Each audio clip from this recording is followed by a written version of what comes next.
അല്ല മക്കളെ, നമുക്കൊന്ന് ദുബായ് ക്രീക്ക് പോയാലോ? ഇന്ന് എൻ്റെ പിന്നാലെ പോര്. ഞങ്ങൾ ആദ്യം നേരെ ADC മെട്രോ പോയി. അവിടെ പോയിട്ട് നമ്മളെ വണ്ടിക്ക് വേണ്ടി വെയിറ്റ് ചെയ്തു. ഇതാണ് നമ്മൾ ദുബായ്ക്കാരെ വന്ദേ ഭാരത്. എന്നിട്ട് അതിൽ കയറിയിരുന്നു. അതിൽ കയറിയിരുന്നിട്ടുള്ള പൊന്നാര പെങ്ങളീ കാണുന്നത്. ഉമ്മർക്ക് നമ്മളെ വണ്ടി കയറിയപ്പോൾ തന്നെ ആരെ ആലോചിച്ചിരിക്കുകയാണ്. അങ്ങനെ ഞങ്ങൾ ക്രീക്ക് മെട്രോ സ്റ്റേഷനിൽ ഇറങ്ങി. അവിടെ ഇറങ്ങി കുറച്ച് നടന്നിട്ട് നമുക്ക് വാട്ടർ മെട്രോയിൽ കയറിയിട്ട് വേണം അപ്പുറത്തേക്ക് എത്താൻ. അങ്ങനെ ഞങ്ങൾ വാട്ടർ മെട്രോയിൽ കയറി. നിങ്ങളിപ്പോൾ ഈ കണ്ടുകൊണ്ടിരിക്കുകയാണ് വാട്ടർ മെട്രോയിലത്തെ കാഴ്ചകൾ. എവിടെ ചെന്നാലും നമുക്ക് തംസപ്പ് ചെയ്തില്ലെങ്കിൽ സുഖം ഉണ്ടാവുക. നേരെ നോക്കിയൊരു കുട്ടീനെ കാണാം. ആ കുട്ടി വിചാരിക്കുന്നത് ഏതായി പൊട്ടനാണ്.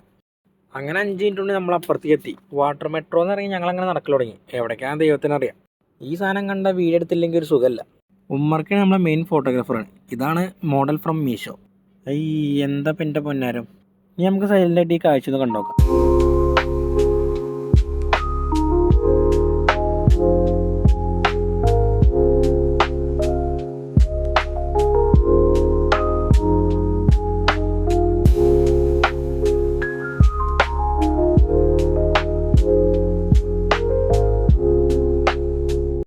മക്കൾ, ഈ നടത്തത്തിൻ്റെ പേരാണ് ലക്ഷ്യമില്ലാത്ത നടത്തം. കണ്ടോളി. നമ്മളെ റാഷിബിന് എവിടെ ചെന്നാലും ചാറ്റിംഗ് ആണ്. കുട്ടിക്ക് മെസ്സേജ് ഇല്ലെങ്കിൽ ഉറങ്ങൂല എന്ന് പറഞ്ഞു. അങ്ങനെ ഒരു 9:30 ആകുമ്പോഴേക്കും ഞങ്ങൾ കാഴ്ചകളെ കണ്ട് നേരെ വണ്ടി കയറി. ഏത് വണ്ടി? നമ്മളെ വാട്ടർ മെട്രോയി. മുബഷിർ പറയാൻ കുഴങ്ങിയെന്ന്. എന്താ ഇപ്പോൾ ഇത് കളക്കാനല്ലേ പോയത്. പിന്നെ നമ്മൾ നേരെ ബുർജുവാൻ സ്റ്റേഷനിലെത്തി. അവിടെ എത്തിയപ്പോൾ ആഷിക്കിന് വഴിയെത്തി. എങ്ങനെ ഫിലിപ്പീൻസിൻ്റെ കൂടെ പോയതായി.